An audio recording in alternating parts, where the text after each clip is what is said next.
In this week's PTR testing, we got to test out the new dungeon, Mana Forge Goldani or Gorlami, or I have no idea what the name of it is. Very strange name. Honestly, I don't know. They come up with the craziest names, but in terms of the content, I have a lot to talk about, okay?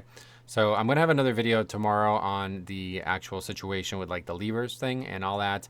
So I'm not going to talk about anything like that in this video, but stay tuned for tomorrow's video because that one's going to be spicy. But yeah, we did utilize that a lot. So I do think we kind of limited our own testing a bit because I wanted pretty much like any time that felt logical that people would do a disband, we kind of initiated one just to see how it played out. But we did get a lot of testing in, even though, stream from Thursday was a little bit shortened because of server issues. And there was a lot of DCs and stuff. I feel like we learned a lot about the dungeon. And partially, that's because the dungeon is very short. It's a 3-boss dungeon. I think it's a 31-minute timer as well, which is quite, that's pretty long, I think, for a 3-boss dungeon. And while we were doing the dungeon, it did seem like a lot of the times we had a lot of time left over. Now, I think that was partially due to some class irregularities. There was a lot of maybe bugs or things that people were kind of exploiting, or basically a lot of variance in the DPS we were seeing in groups. Some people doing 3 million overall, some people doing 7 million overall. So I'm not really sure what's up with that. But regardless, it did seem like the timer maybe was a bit too lenient. The first 1 or 2 times we did it, I would have said the opposite, though. So like I said, I think it's very dependent on the group.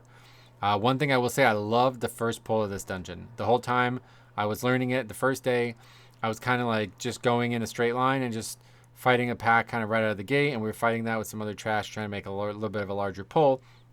But I kept seeing people go off to the left and skip that pack and ride behind it and get a really large opening pull against a mini boss type mob. I love this. I absolutely adore this. When you can do a really big pull that's like relatively low danger, but like high setup value, and that you can maximize bloodlust on, it's a slam dunk. And I think the reason I consider it a slam dunk is because I don't really see another option. Like, you can't get past that pack, that grouping that we're trying to make there. So it seems pretty obvious that they might even want you to do that. And then that really does call into question count later in the dungeon. But regardless, it's a really, really, really good opener. And like I said, we're pulling a mini boss, 2 like non-elite kind of swarm packs that don't really do anything, and then 2 like regular full elite packs. Another cool thing about this dungeon is it's actually reusing mobs from previous dungeons and previous like settings or situations, I guess. We had almost the exact same mobs that we have in this dungeon in Sanguine Depths, in the opening area of Sanguine Depths. And maybe some people don't like that, but I love that. Familiar trash is welcome in my eyes. When you're adding new dungeons, I want to know what I'm facing without too much consternation. So I'm really happy with that. It's literally the same mechanics. You have to kick the gorge, and then when they die, they explode. And I think they put like a dot on or something based on how many gorge stacks. So same mobs from that. A really cool idea there. And then, after you get past that first area, you basically only have like, I think it's literally just 2 pulls. Yeah, if you do it the way I'm suggesting it, it's 2 pulls and then the first boss. So it's really cool, but it does mean you're not going to be able to bloodlust on the first boss. There doesn't seem to be, you know how in Flooded Gate you can choose? Yeah, it doesn't seem like that. It's very, very, very linear. I don't think you can even do any bosses in any order. You have to go in the order they want you to go in. The first boss is going to be a pug killer. I'm going to tell you this right now. Even though bloodlust doesn't, I don't think bloodlust would really help that much. It would be nice just to maybe cut off one of the phases. But yeah, so this fight has a mechanic where, well, it actually really has no mechanics. It has one mechanic, and it's going to be a pug killer. The mechanic is he tries to devour everything around him, including you. If you get hit, you pretty much get one shot. I could live it as Blood Death Knight, but you don't. I think he eats and gains, basically if he eats anything, he gains health. And I don't know if it's based on the health of the enemy or if it's a percentage, but yeah, he's going to try to eat you, so you got to resist that. And while you're resisting that, he's going to be summoning 6 ads. The 2 sets of 3 scattered around the room, basically, and you need to kill them before he eats them, or it expires. Like, he stops devouring, and everything that is still alive besides you gets eaten automatically. So this is a big issue because, well, first of all, it's an issue for a few reasons. One, because I don't think pugs are particularly well attuned to a mechanic like this, where they have to suddenly, focus on switching targets to such a degree that if they don't, we're potentially gonna wipe to this. It adds a lot of health. We saw many groups with all 6 ads just get eaten. It's like 20 to 30% extra health on the boss each time. So This is going to happen right now in the PTR. It's happening 1 to 2 times, depending on your damage. With Bloodlust, it would definitely only be 1 time, I think. But I would imagine in real keys, it's going to be more like 2 every time. And yeah, you're going to have a lot to consider there because there's 2 packs and they're seemingly random where they spawn with respect to how close they are to the boss and with respect to the radial kind of orientation of the boss. So you could have a pack on polar opposite sides of the boss, meaning that in order to get from one side to one pack to the other, you have to run all the way around the boss. Or you could have 2 packs within like about a 45 to 50 degree angle. And if that's the case, then it's very, very, very good for Blood Death Knight because I can grip 2 of the 3 on top of the other 3. And so then we fight 5 at once, and even if we let that other one go through, I think that's really optimal. So that's really fun as Blood Death Knight. We could also slow them with slow D&D and stuff like Ring of Peace would go crazy there. Obviously stuns also work and all that kind of stuff really worked well. I just don't think, your average Pug player is going to be, they're going to be ready for it because we've seen a lot of people misuse things. But you would hope that all these people who are like trigger happy with knockbacks and stuff will be ready for it at least. I just know that since there's ads on both sides, I could easily see like all 5 players going to one pack, and then the other pack you just have nothing for it. And by the time you get over there, they're just not going to go in. They're just definitely going to go in, So anyway, the first boss I do think is, first of all, insanely boring. I don't know of another mechanic. I guess as DPS and healers there's mechanics, but as a tank you actually just get auto attack the whole time. It's a very strange and boring encounter. But we praised that about Floodgate. When I did the same video for Floodgate, I praised its simplicity and easy to understand nature. I would take some of that back now. If we look back at it, there's a lot more complexity to the fights than I think I originally realized. But these fights are even more basic, like especially this first one. The first one is not, there's nothing even, it's almost like it's missing a mechanic, it feels like. The tank mechanic there is no tank mechanic. It's not even a single thing that does damage to you. So yeah, I don't know what that is about. It feels like it might be missing something. But anyway, after that, the bosses get a lot more interesting. But then you have some trash that does have some divergence. You have potentially 2 paths that you can go through in the second area, and maybe like maybe you can even say infinite paths in the final area. Not really, but like there's a lot of small kind of movement optimizations you can make that definitely you can pull it in many different ways. So I do think the trash is going to be very crucial to the actual pace of the dungeon at this part, the second and third part. One, you have to pull every single trash pack in the second boss room, which I think most people probably don't love, but I like the way it works out because of Death Knight being able to grip them together. There's a mob type that's very interesting as well. It has a shield, and for 50% of its health, and then when you break the shield, you then have to deal with like a lot of damage. So this mob, it basically like radiates damage while it doesn't have the shield on. So this mob is very, very interesting, and it's going to really impact chain pulling because I think the mob is probably going to wipe people. Like it's going to be the hardest, like the highest healing requirement in the whole dungeon. So I think this mob is going to be the centerpiece of the difficulty trash-wise. But there's also this weird thing. There's like little brokers or whatever scattered around the room, and they give you an orb that disorients an enemy if you use it. Now, I didn't try it on bosses, but I don't think you'd be able to one way or the other because the bosses are really far, and it's got a duration. It will go away after, I think, 30 seconds if you don't use it. If you use it, it works on a single target and disorients them. So I'm thinking there must be a reason for that. I don't know what the reason is because I couldn't figure out anything crazy. But you definitely can use it on those mobs I was just talking about with the shield. Those are mini boss mobs, so you can't stun them otherwise. They do a giant frontal to the tank constantly. It does a lot of magic damage, and it will hit others, so you need to have it turned away. And they do another mechanic on everybody else. They put little puddles down. So basically, as a tank, you need to constantly be moving it in a way that the puddles are not stopping people from standing where they want, but not turning it so they don't get hit by it too. So it's like I said, the centerpiece of the difficulty is definitely that one mob type, and I'm thinking maybe the disorient button maybe get some use on that guy. I don't know, maybe not, maybe I'm crazy, but it's interesting that they would add something like that. But yeah, there's a lot of like relatively high volume pulls. There's a lot of enemies that blink when you aggro them. This was like common in Tazavesh, I think, too. I'm not a huge fan of this because if somebody else aggroes them, then they just instantly port to them and hit them.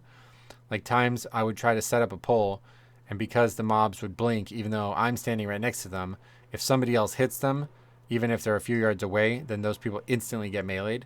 We had a few deaths to that, to people getting a little overzealous while I was trying to gather mobs. So this is going to really put like a big onus on you as the Blood Death Knight, getting way ahead of the pack of the players, that is, and trying to grip them in before people accidentally pull thread on them. So that might be an issue, but yeah, I felt like there was a lot of customization that you can do routing wise. It took us basically the full 2 streams to figure out what the route I might want to use is, and it's going to mostly come down to the end, I think. But let's talk about the second boss. The second of 3 bosses is definitely the most interesting. It has a very weird mechanic where it like picks 2 people and kind of roots them. I think it roots them. I'm not exactly sure, but the longer you're in this, you're almost like pinned, like kind of Beast Lord Darmak type thing. You're pinned, and while you're pinned, you're taking damage. I think if other people get hit by it, they also take the damage, and that damage stacks. And then I think it's just while you're standing in it. So if you're not actually pinned, you can just walk out of it. But I bet the people who are pinned can't walk out of it. So you really want to have this as close as possible without it overlapping. So this is going to kind of stress out pugs, but pretty much everybody I did it with on the PTR seemed to be pretty good at it. And then obviously as a tank, you want to make sure you're cleaving all the targets, like the boss and those 2 targets. But then it also started doing this mechanic where there's like a little bit of line, and he's like on a mount. So where you see the mount and it like kind of shoots forward. It's like a mechanic you're going to see a lot in the trash as well. But on the boss, it does a stacking dot.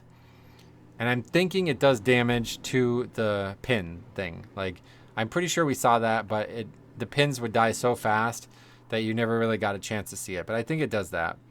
So it also can be used to impact the fight, and you're going to see that in the transition phase. There's a second boss, and we only ever fight it through this transition phase, and that boss has orbs guarding it. There's 6 orbs, and you need to hit the boss 6 times with that blink. It's like a line. And like I said, whoever gets it gets a stacking dot. So this is going to be crucial, because if all 6 of the lines hit you when they're breaking the 6 orbs, you will probably die. And this was definitely the hardest part of the entire dungeon, because people would constantly get multiple stacks.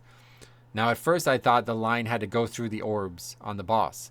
It would be really interesting if that was the case, because they're large circular objects and the line is very thin and narrow, so you'd be able to potentially line up the line to hit 2 orbs at once. But from our testing, that is not the case. As long as you hit the boss, 1 orb goes away. Meaning you have a maximum amount of time that can, or a minimum amount of time that can take, meaning a minimum amount of healing that's required there. But you would really want to limit the amount that is, complicated by. So, yeah, that's cool. Very cool fight. That's pretty much it. I don't think it even has any other mechanics. Oh, yeah, as a tank breaker. The tank breaker is like insane. It's actually the hardest hitting tank mechanic for sure. It's really the only tank mechanic in the whole game, or in the whole dungeon. Maybe the trash mob, but that one's nothing compared to the boss. That one I don't think is a frontal or anything. It just hits really hard. It's kind of like the Floodgate boss, the Swamp Face guy. He does like a really high magic damage fight. So again, it's magic, so really good for Blood Death Knight. I really like that. Oh, also the boss, when it spawns, it knocks everybody back. You can currently Death's Advance that, which is really nice. It's really nice to be up there ready to pull that boss the second it spawns, and not having to, when you get knocked back, then you can't use D&D when you want, because you have to get into it. So it's kind of annoying. But yeah, I'm pretty happy with that boss. I think that's one of the best bosses that I've seen in a while. And then, like I said, the final half of trash. It's like this really windswept kind of, it looks like sand, but it's like very unique area. And there's these hills, and you can kind of go in a lot of different angles and directions and skip some of the trash. So there's a lot of agency there about what you can pull. But there are some mob types that are really, really, really annoying. There's another mini boss that's scattered throughout this area. It's just a level 81 elite or whatever it is. But yeah, it can't be stunned and stuff like that. That kind of boss, like a lieutenant, they call it. It does, it spawns an ad, and it tries to drain energy from that ad. And if you do not kill the ad before it finishes its channel, I guess it does something bad. I'm not really sure. I guess it gets a larger shield. But if you do kill it before it finishes its channel, it gets stunned and takes more damage. So it's actually like a DPS gain to switch to it, cleave off it, kill it, and then the mini boss thing I'm talking about takes 30% more damage. So it's actually really nice. I like the trash, even though there's a lot of casters in that area. Some people were commenting on that on the stream. I think as Blood Death Knight, it's pretty nice because we can grip a lot of that stuff. But yeah, there's a lot of casters in that area.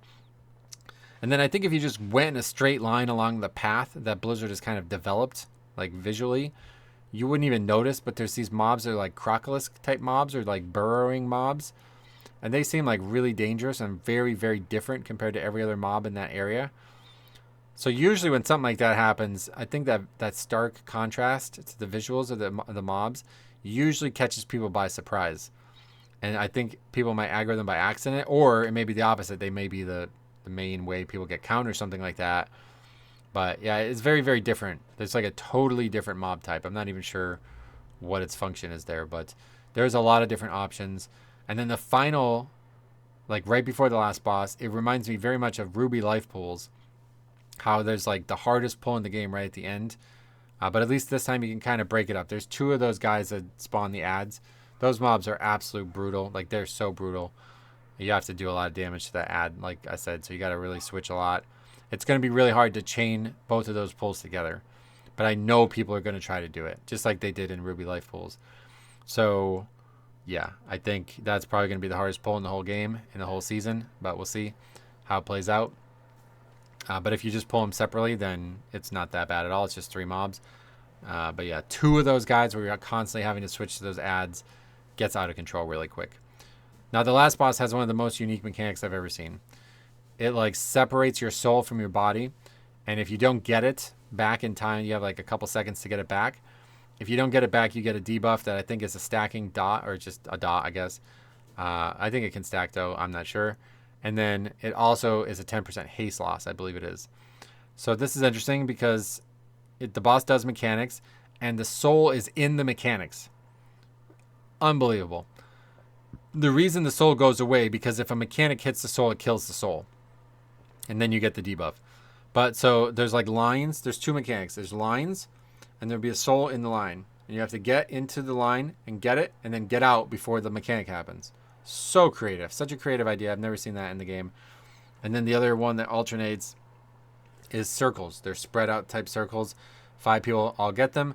The soul is usually in somebody else's circle. So it's going to be chaotic. You got to run, get your soul, then spread out. Pretty cool fight for a Mythic Plus. Honestly, more like a raid boss mechanic, I feel like. And then finally, the main mechanic of the fight, which is really, really, really cool. There's going to be 3 souls in like almost like a transition type phase, like a bridge phase. And she's going to do these wide, they kind of start really narrow by her, but they're large, like kind of frontal and backal type thing, like it's a triangle type mechanic. And there's a soul automatically in one of them, and then 2 not in them. Okay? And she's going to do like 4 sets of it, I think. I'm not exactly sure how many sets, but you definitely have to get the soul that's in it first. Because if the mechanic hits the soul, you will get the debuff and it will go away. And then there's 2 other ones that are safe. So when I did it with speed, I was easily able to get 2 out of the 3. I might have been able to push it to get 3 out of the 3 in the first like combo of the mechanic. But then after you get all 3, you just wait and you just keep dodging that mechanic. But yeah, it's actually a very interesting mechanic, and I found myself kind of being unable to read chat because I was like, oh no, I have to get that first spirit. If you don't look, you have very few, you only have like 5 seconds, maybe max, maybe not even, maybe more like 3. The mechanic begins, you have to quickly identify where the soul in the mechanic is and rush to get that one. And then after that, you have a bit of a random kind of leeway.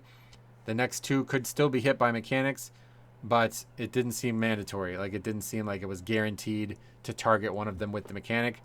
Maybe that's supposed to be how it is, but to me, that was not happening. But yeah, all in all, very short dungeon. It looks amazing. The actual loading screen is gorgeous. One of the best loading screens I've ever seen. The loading screens of this patch are just gorgeous. I have it as my background. Not the dungeon, but the actual zone.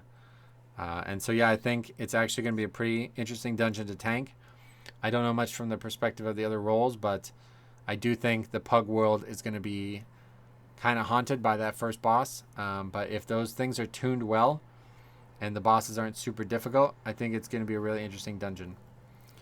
Especially because of the way the trash lays out. I think it'll be very interesting. I just hope that there won't be any like crazy skips like Motherlode or Floodgate.